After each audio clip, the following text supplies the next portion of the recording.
예수님이 십자가에 달려 돌아가시기 위해 예루살렘에 입성하시고 십자가에 돌아가시기까지 그 주간을 고난주간이라고 하죠.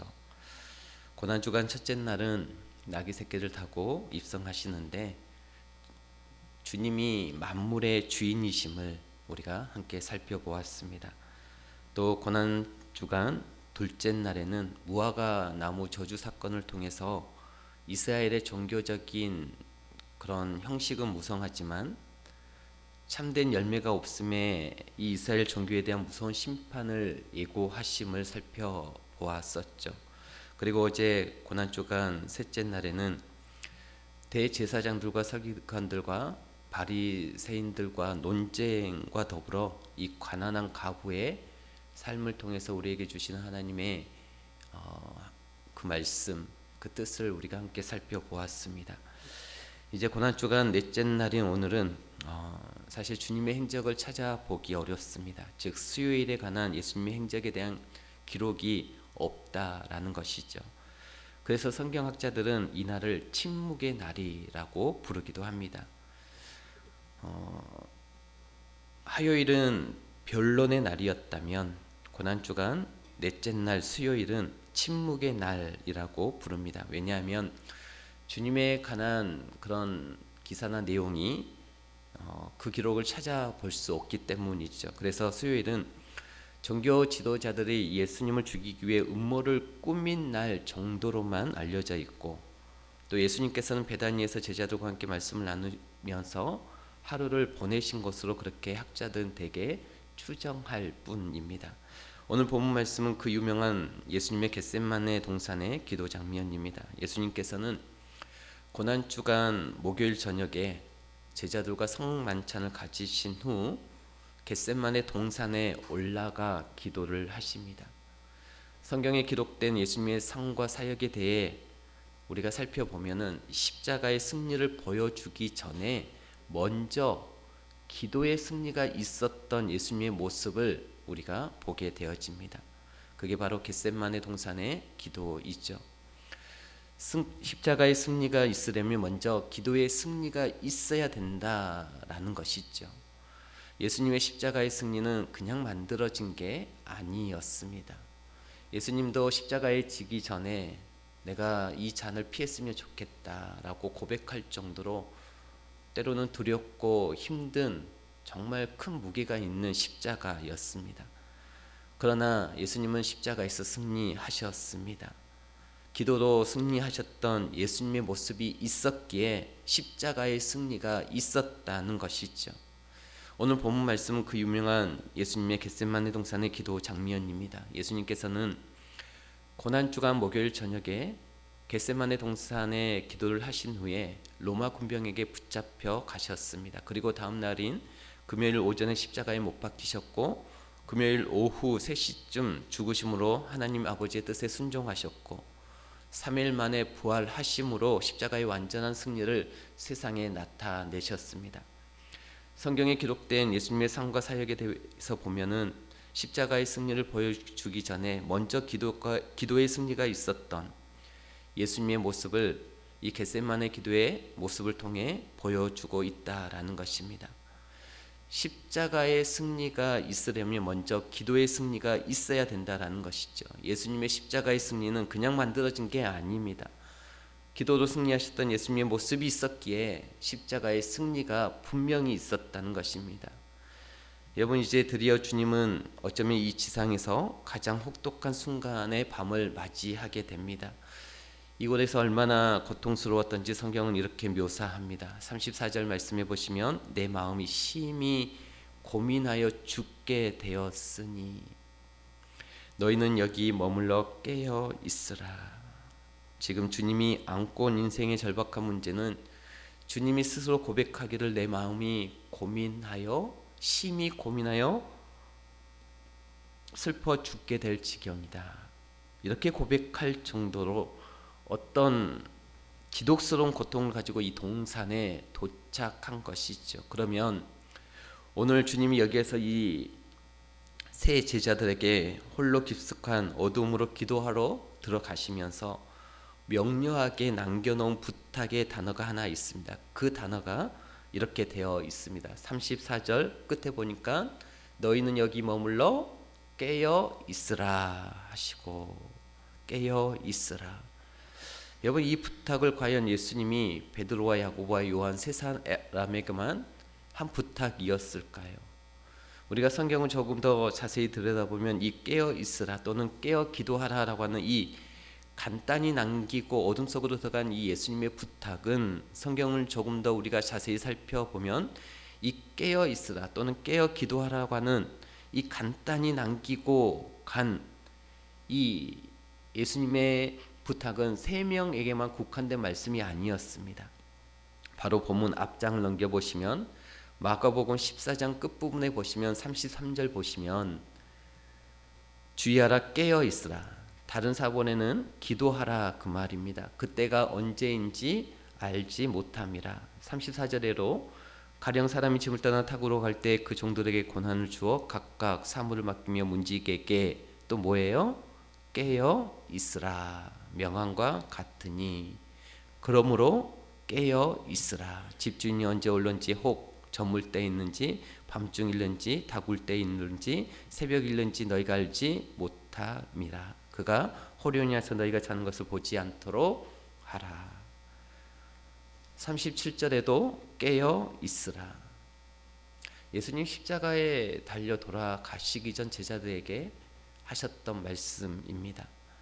이 13장을 마감하는 마지막 본문에 똑같은 깨어 있으라는, 더 구체적으로 얘기해서 깨어 있어 기도하라라고 하는 이 부탁을 무려 몇 번이나 반복하고 있습니까? 4번을 반복합니다. 한 장에 4번이나 강조해서 깨어 있으라, 깨어 기도하라라고 예수님께서 간곡하게 부탁하고 있다는 것이죠.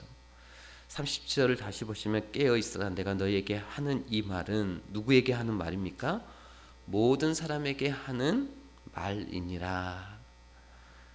그리고 오늘 우리는 이 겟세마네 동산에 지금 도착해 있습니다. 그리고 남겨놓은 3명의 제자들에게 또 뭐라고 부탁합니까? 깨어 있어 기도하라. 이것은 결국 무슨 얘기입니까? 3명에게만 국한시켜 하시는 부탁을 하신 것이 아니라 오늘 이 시대를 살아가는 모든 성도들에게, 우리 모두에게 부탁한 예수님의 마지막 밤을 맞이하는 절박한 부탁이었다는 것입니다. 마지막 밤을 맞이하는 절박한 부탁이 어떤 부탁이었습니까? 너희는 깨어 있어 기도하라 라고 하는 부탁이었습니다. 그리고 주님은 이제 그 고독한 뒷모습을 제자들 시야에 남겨놓은 채 홀로 어둠으로 들어가십니다. 혹독한 고통을 내면에 안고 십자가를 앞두고 칠흑 같은 밤을 홀로 처절하게 보내시게 되어집니다. 얼마나 외로우셨을까요? 얼마나 힘드셨을까요? 그리고 이제 주님의 그 구체적인 기도가 소개되고 있습니다. 반면에 이 제자들의 모습을 한번 볼까요? 기도를 마치신 후에 주님이 돌아와 보니 이 제자들이 37절에 보니까 37절에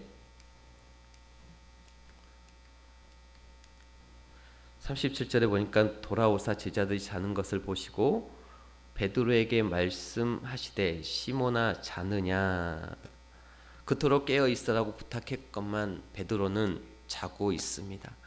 그들을 깨워놓고 다시 39절에 보니까 다시 나아가 동일한 말씀으로 기도하시고 다시 오사 보신즉 이들이 어떻게 하고 있습니까? 또 자고 있습니다. 그들이 자니 이는 그들의 눈이 심히 피곤합니다. 그들이 예수께 무엇으로 대답할 줄 알지 못하더라. 41절에도 3번째 오사, 41절에 3번째 오사 그들에게 이르시되 이제는 자고 쉬라. 굉장히 중요한 단어가 등장합니다. 여기서 이제는 자고 쉬라고 하는 말은 이제 됐다 그 말이 아니라 영어 성경에 보면 still이라고 하는 영어 단어를 쓰고 있습니다. 이 말은 무슨 뜻인가 하면 이런 뜻이 있죠. 아직도 자느냐, 여전히 자고 있느냐, 그런 뜻입니다. 아직도 자느냐. 세 번째 하기라로 오신 예수님의 눈에는 여지없이 무너지고 졸고 잠들어 있는 이 제자들의 모습이었다는 것입니다. 아무리 얘기해도 그 말귀를 알아듣지 못하는 이 제자들, 몸이 가는 대로 행동하는 이 제자들의 모습이었다는 것입니다. 이 기도의 실패가 곧 이어서 어떤 결과로 나타났습니까? 그렇게 호언장담하고 자기의 자신을 믿고 떠버리던 이 제자들의 각오와 자기의 의지와 그 고백이 일순간에 무너지는 처절한 실패를 고리어 우리는 맞이하지 않습니까? 여기서 우리는 중요한 결론 하나를 가지고 있어야 합니다. 기도의 자리에 성공하지 못하는 삶은 삶에서 무너질 수밖에 없다는 것입니다. 이 동산의 기도의 자리에서 실패했던 제자들은 고리어 우리 주님을 전부 배반하고 도망가고 떠나버립니다. 다 달아나 버렸습니다. 다 떠나버렸습니다. 다 배반해버리고 말았습니다. 어디서 이 실패가 왔을까요? 기도 자리에서의 실패가 그 결과를 가져다 주었습니다. 똑같은 현장에 예수님은 어땠습니까? 그 기도의 자리에서의 승리가 십자가의 승리를 가져다 주었습니다. 그런데 오늘 설교가 여기서 끝난다면 우리는 좌절이고 또다시 절망을 안고 돌아갈 수밖에 없을 것입니다. 그거야 예수님이니까 그렇게 할 수 있었지. 그런데 왜 성경이 복음이겠습니까? 왜 오늘 그런 절망을 만나는 제자들과 방불한 삶을 또다시 반복할 수밖에 없는 우리들에게 왜 이 말씀이 복음이겠습니까? 맨 끝절을 보시면 42절에 보면 일어나라 함께 가자. 그렇게 처절하게 실패한 제자들에게 여전히 우리 주님은 일어나라 함께 가자라고 말씀하고 있다라는 것입니다. 도대체 이 실패하는 제자들을 데려다가 뭐 하려고요? 우리같이 하나님의 말씀 가운데 살지 아니하고 계속해서 우리는 매 주마다 얼마나 많은 설교 말씀과 말씀 묵상과 또 우리의 삶 가운데 주님께서 하시는 말씀들을 많이 들음에도 불구하고 우리는 늘 기도하지 아니하고 실패의 자리에 머물러 있는 이 정말 저희들에게 왜 우리 주님은 일어나라 함께 가자라고 말씀하시는 것입니까? 졸고 있는 이 제자들을 데려다가 뭐 하려고요?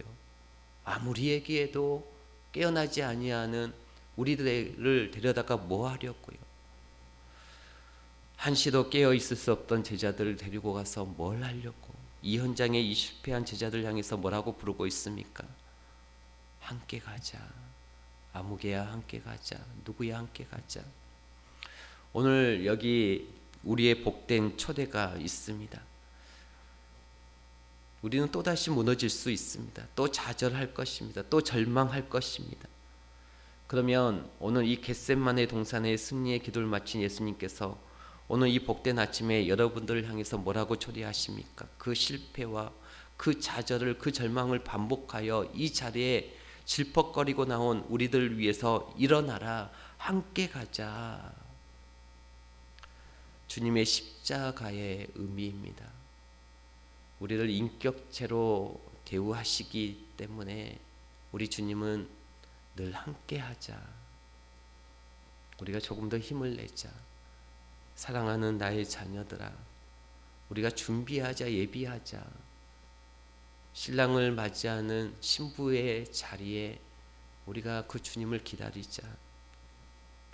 오늘 다시 한번 우리가 이 말씀에 여러분들의 어떤 심정과 어떤 상황에서 이 자리에 왔다 할지라도 주님이 부르시는 그 초대에 일어나 함께 생명의 강가로 주님 그 은혜의 보혈의 공로를 힘입어 동행할 수 있는 여러분들의 여생이 다 될 수 있기를 하나님께서 우리 가운데 성화하기 위해서 천국 백성으로 만들어 가시기 위해서 우리에게 부단히 그렇게 말씀하시는 금성을 빨리 깨닫고 우리의 삶에 놀라운 변화가 일어남으로 인하여서 주님이 우리에게 뜻하신 바를 온전히 이루어가는 내 중심의 삶 속에서 이제는 예수 그리스도가 우리의 삶의 주인이 되어 주시는 삶을 살아갈 수 있도록 우리의 모습을 좀 더 내어놓고 주님이 우리를 이끌어 갈 수 있도록 겸허하게